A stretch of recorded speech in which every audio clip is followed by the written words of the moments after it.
ಅಲ್ಲಿ ಹೋದ್ವು, ಅಲ್ಲೂ ಸಿಕ್ಕಲಿಲ್ಲ. ಇದು ಯಾಕಪ್ಪ ಹೇಳ್ತೀನಿ ಅಂದರೆ, ಗುರು ದರ್ಶನ ಆಗಬೇಕಾದ್ರೆ ಅವನ ಪುಣ್ಯ ಇರಬೇಕು. ಹಾಗಾಗಿ ನನಗೆ ಸಕ್ರೆಪಟ್ಟಣದ ಕನೆಕ್ಷನ್ ಅಲ್ಲೂ ಇತ್ತು. ನಮ್ಮ ಚಿಕ್ಕಪ್ಪ ಕೂಡ ಬಂದಿದ್ದರು. ನಮ್ಮ ಚಿಕ್ಕಪ್ಪ ಅವ್ರಿಗೂ ವೆಂಕಟಾಚಲಯ ಗುರುಗಳಿಗೂ ಅವ್ರಿಗೂ ಅವಿನಾಭಾವ ಸಂಬಂಧ. ಇವನು ರಾಜಕೀಯದಲ್ಲಿದ್ದಾನೆ, ಇವನು ಭವಿಷ್ಯ ಏನಾಗುತ್ತೆ ಗುರುವೇ ಅಂತ ತಮಾಷೆ ಮಾಡೋದು. ಅದು ಮುಗಿದೋಯ್ತು ಕತೆ. ಅದಾದ ನಂತರ ಎರಡನೇದಾಗಿ ನಿನ್ನ ತಲೆ ಕಟ್ಟಕ್ಕೆ ಪ್ರಯತ್ನ ಮಾಡ್ತಾರೆ ಅಂತಂದಂಥ ವಿಚಾರದಲ್ಲಿ ವಾಪಸ್ ಹೊರಗೆ ಕರ್ಕೊಂಬಂದೆ. ಅವತ್ತಿನಿಂದ ಅವನ ಜೀವನ ಸರಿಯಾಯಿತು. ಅವತ್ತು ಅವನ್ನೇನಾದ್ರು ಬಿಟ್ಟಿದ್ರೆ ಅವನ ಜೀವನ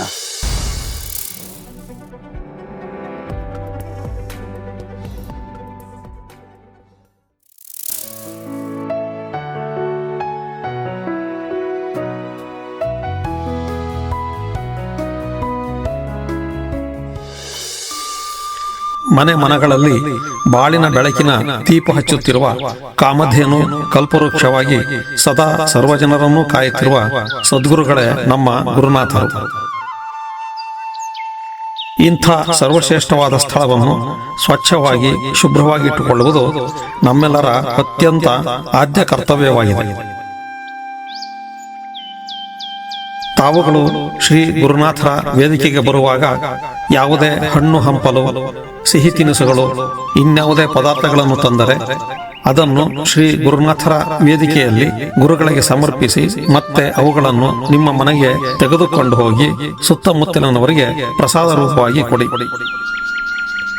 ಇದರಿಂದ ಎಲ್ಲರಿಗೂ ಶ್ರೀ ಗುರುವಿನ ಪ್ರಸಾದ ಲಭ್ಯವಾಗುತ್ತದೆ. ಅಲ್ಲದೆ ವೇದಿಕೆಯಲ್ಲಿ ಸ್ವಚ್ಛತೆಯನ್ನು ಕಾಯ್ದುಕೊಂಡಂತಾಗುತ್ತದೆ.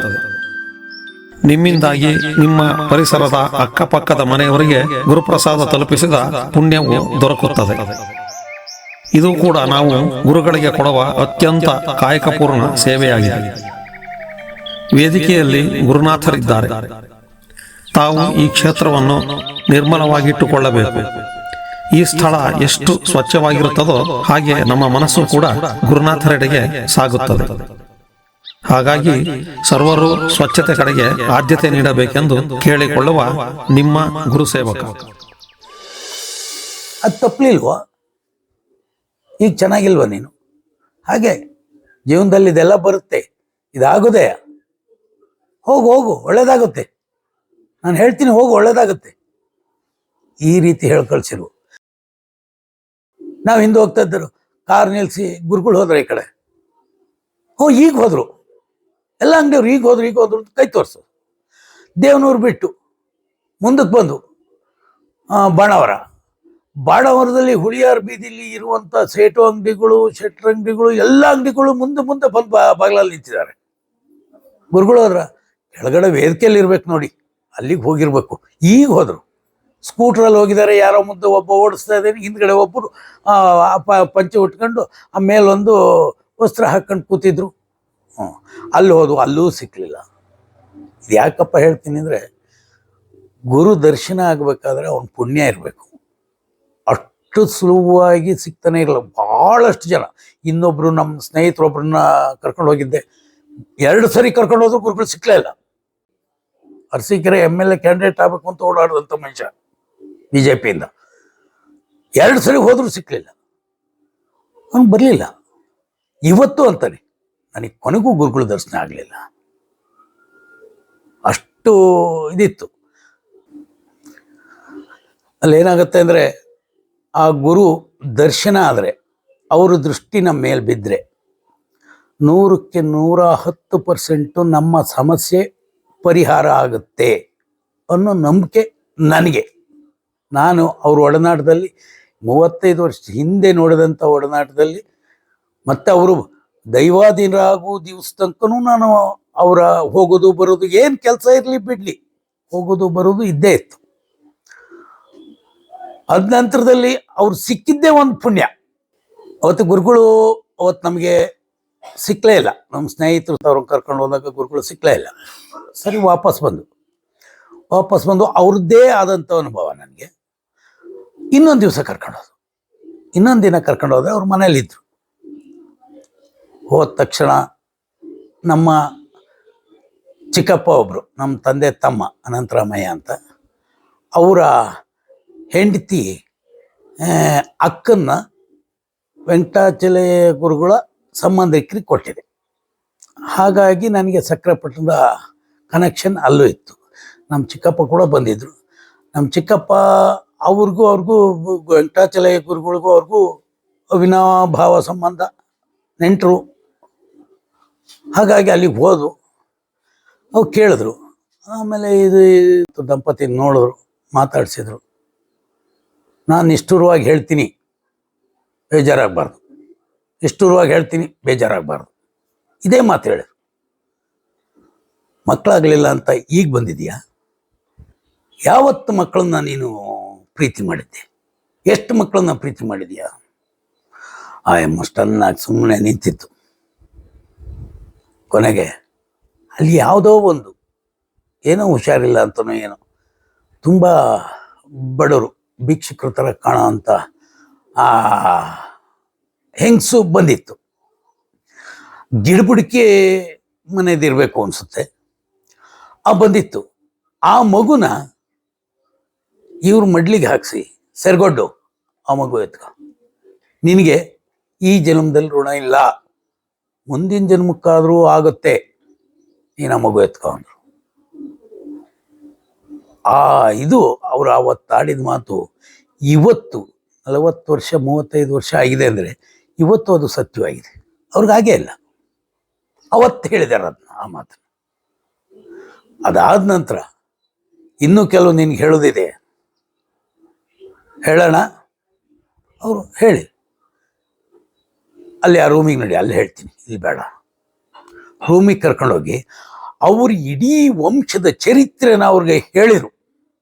ಅವರ ಅಕ್ಕನಿಗಾದಂಥ ಸಂಕಟ, ಅವ್ರ ಫ್ಯಾಮಿಲಿದು 2 ತಲೆಮಾರಿಂದು ಅವರಿಗೆ ಹೇಳಿದ್ದಕ್ಕೆ ಅವರು ಹೊರಗಡೆ ಬಂದು ಅಳ್ತಾ ನಿಂತ್ಕೊಂಡಿದ್ರು. ಇಷ್ಟೆಲ್ಲ ಗೊತ್ತು ಇವರಿಗೆ ಅಂತ. ಅದೊಂದು ಅನುಭವ ಆಯಿತು. ಅವತ್ತೇ ಅದೇ ದಿನ ನಮ್ಮ ಚಿಕ್ಕಪ್ಪ ಅನಂತರಾಮಯ್ಯ ಅಂತ, ಅವರು ಸ್ವಲ್ಪ ಸರಸವಾಗಿದ್ರಲ್ಲ, ನಾನು ಸ್ವಲ್ಪ ರಾಜಕೀಯದಲ್ಲಿ BJPನಲ್ಲಿ ಓಡಾಡ್ತಾ ಇದ್ದವನು.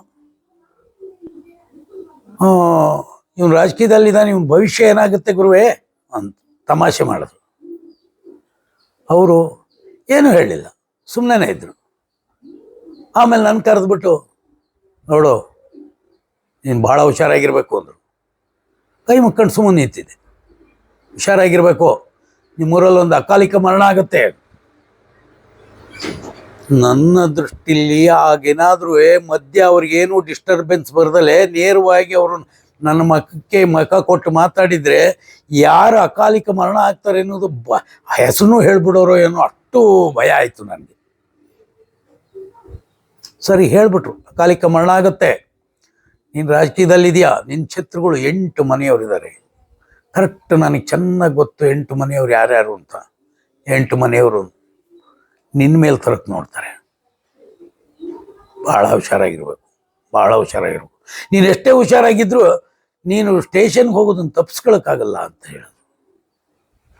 ಸರಿ, ಅವತ್ತು ಅಲ್ಲಿಂದ ಏನೇನೇನೋ ಆಯಿತು, ಅಲ್ಲಿಂದ ಮುಗಿಸ್ಕೊಂಡು ಬಂದು ಮತ್ತೆ ಹೋಗಲಿಲ್ಲ. ಒಂದು 6 ತಿಂಗಳಾಯಿತು. ಆವಾಗ ಜಿಲ್ಲಾ ಪಂಚಾಯತಿ ಎಲೆಕ್ಷನ್ ಬಂತು. ಎಲೆಕ್ಷನ್ ಓಡಾಟದಲ್ಲಿದ್ದೆ ನಾನು. ಆವಾಗ ಮೊಬೈಲ್ ಫೋನ್ ಇಲ್ಲ, ಲ್ಯಾಂಡ್ಲೈನಿಗೆ ಫೋನ್ ಬಂತು. ನಮ್ಮ ಚಿಕ್ಕಪ್ಪ ಫೋನ್ ಮಾಡಿದ್ರು, ನಮ್ಮ ಪಕ್ಕದ ಮನೆಯಲ್ಲೇ ಇದ್ದಿದ್ದವರು ಫೋನ್ ಮಾಡಿದರು, ಅನಂತರಾಮಯ್ಯ ಅಂತ. ಅವರು ಪಕ್ಕದ ಮನೆ, ನಮ್ಮ ಪಕ್ಕದ ಮನೆಯೇ. ಅವರು ಲ್ಯಾಂಡ್ಲೈನಿಗೆ ಫೋನ್ ಮಾಡಿದ್ರು, ಎಲ್ಲೋ ಇದ್ದು, ನಾ ಹಳ್ಳಿಲಿ ಎಲ್ಲೋ ಇದ್ದೆ. ಅವ್ರಿಗೆ ಅಷ್ಟೊತ್ತಿಗಾಗಲೇ ಗೊತ್ತಾಗಿತ್ತು ಇಲ್ಲಿ ಆಗಿದೆ ಅಂತ. ಗುರುಗಳು ಹೇಳಿದ್ದು ಮಾತು ಮೊದಲನೇ ಸತ್ಯ ಆಗಿದೆ ಹೇಳಿದ್ರಲ್ವ, ಈಗ ಸತ್ಯ ಆಗಿದೆ, ಹುಷಾರಾಗಿರು ನೀನು ಅಂತ ಹೇಳಿದ್ರು. ನನಗೇನೇನು ಬೇಕೋ ಅಷ್ಟು ಹುಷಾರಲ್ಲಿ ನಾನಿದ್ದೆ. ಅದು ಮುಗಿದೋಯ್ತು ಕತೆ. ಅದಾದ ನಂತರ ಎರಡನೇದಾಗಿ ನಿನ್ನ ತಲೆ ಕಟ್ಟಕ್ಕೆ ಪ್ರಯತ್ನ ಮಾಡ್ತಾರೆ ಅಂತಂದಂಥ ವಿಚಾರದಲ್ಲಿ ಆ ಹುಡುಗ ಕೊಲೆ ಮಾಡಿದವನು ಯಾರು ಅಂತ ಗೊತ್ತಾಗಿತ್ತು. ಆ ಹುಡುಗ ಯಾವಾಗಲೂ ನನ್ನ ಜೊತೆಲಿರೋನು. ಅದಕ್ಕೆ ನನ್ನ ತಲೆ ಕಟ್ಟಕ್ಕೆ ನೋಡಿದರು. ಅದರೊಟ್ಟಿಗೆ ಅವನು ಸಿಕ್ಕಲಿಲ್ವಲ್ಲ ಅನ್ನೋ ದೃಷ್ಟಿಲಿ ಇನ್ನೊಬ್ಬ ನನ್ನ ಶಿಷ್ಯನ ತಗೊಂಡೋಗಿ ಸ್ಟೇಷನಲ್ಲಿ ಕೂರಿಸಿದ್ರು. ನನಗೆ ಗೊತ್ತಿತ್ತು ಅವನು ಸ್ಟೇಷನಲ್ಲಿ ಕೂರಿಸಿದ್ರೆ ಒಂದೇ ಒಂದು ರಾತ್ರಿ ಸ್ಟೇಷನಲ್ಲಿ ಇದ್ದರೆ ಎಲ್ಲ ಏನೇನು ಬೇಕೆಲ್ಲದನ್ನು ಹೇಳಿಸಿ ಅವನ್ನ ಫಿಟ್ ಮಾಡಿಬಿಡ್ತಾರೆ.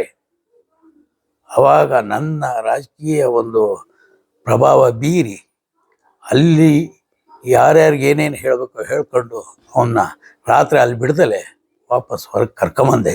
ಅವತ್ತಿನಿಂದ ಅವನ ಜೀವನ ಸರಿಯಾಯಿತು. ಅವತ್ತು ಅವನ್ನೇನಾದ್ರು ಬಿಟ್ಟಿದ್ರೆ ಅವನ ಜೀವನ ಮರ್ಡರ್ ಕೇಸಲ್ಲಿ ಫಿಟ್ ಆಗಿರೋ. ಈ ಥರ ಅನುಭವಗಳು ಬೇಕಾದಷ್ಟು ಅದು ಹೇಳ್ತಾ ಹೇಳ್ತಾ ಹೇಳ್ತಾ ಹೇಳ್ತಾ ಹೋದರೆ ಆಗ್ತಾನೆ ಇರ್ತದೆ. ಇದರಲ್ಲಿ ಅವರು 6 ತಿಂಗಳು ಮುಂಚೆ ಹೇಳಿದಂಥದ್ದು ಅಕಾಲಿಕ ಮರಣ ಒಂದು, ನಿನ್ನ ತಲೆ ಕಟ್ಟಕ್ಕೆ ನೋಡ್ತಾರೆ ಅಂತ ಒಂದು, ನೀನೇನೇ ಮಾಡಿದ್ರು ಸ್ಟೇಷನ್ ಬಾಗಿಲಿಗೆ ನೀನು ಹೋಗಲೇಬೇಕಾಗತ್ತೆ ಅಂತ ಹೇಳಿದರು ಅದೊಂದು. 3ರಲ್ಲೂ ಅವ್ರು ಹೇಳಿದಂಥ ಪ್ರಿಕಾಷನರಿ ನಾವು ಏನು ಹುಷಾರಾಗಿರ್ಬೇಕು ಆ ಹುಷಾರಾಗಿದ್ದರಿಂದ ನಾನು ಬಚಾವಾದೆ, ಆ ಕೇಸ್ನಿಂದ ಬಚಾವಾದೆ. ಹಾಗಾಗಿ ಅವ್ರು ಹೇಳಿದಂಥ 3 ಸತ್ಯ ಆಯಿತು. ಇದರಿಂದ ಗುರುಗಳು ಹೇಳಿದಂಥ ಮಾತಿನಿಂದ ಅವರೇ ಬಚಾವ್ ಮಾಡಿದ್ದು ಅನ್ನೋ ನಂಬಿಕೆ ನನಗೆ ಬಂತು.